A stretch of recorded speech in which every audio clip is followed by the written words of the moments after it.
everybody, this is our 4th episode of Tea Time History.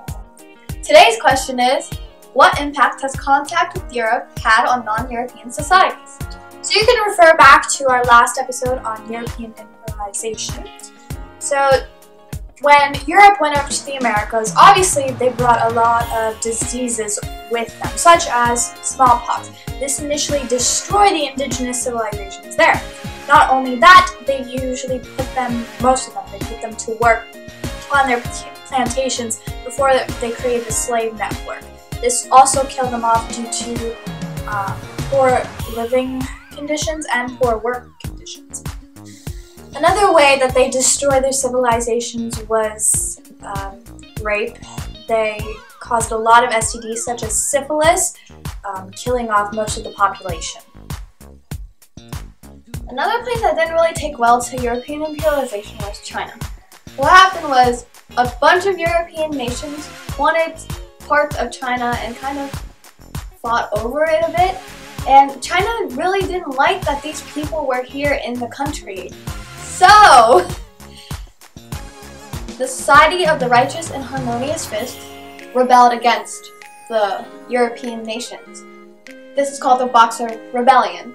And things didn't really work out that well just because China ended up paying over $300,000 of reparations. However, there were benefits that came with this contact with Europe, especially the Columbian Exchange. Things like horses, wheat, pigs came from Europe over to other nations.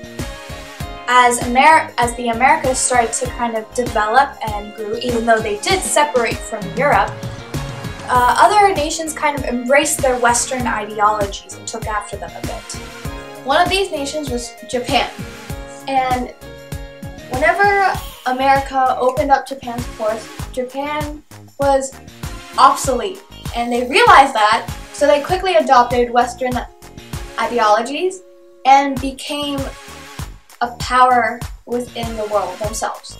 They actually started imperializing other territories and went to war with several countries just to gain these territories.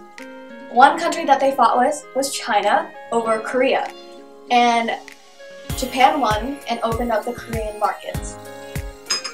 Another country that they fought against was Russia.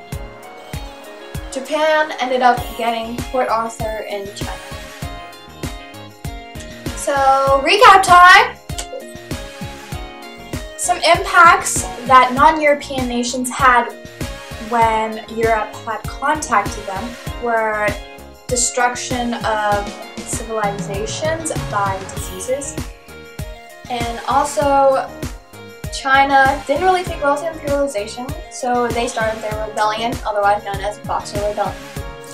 However, there were benefits such as the Columbian Exchange, and Japan adopted Western ideologies and became a powerhouse themselves.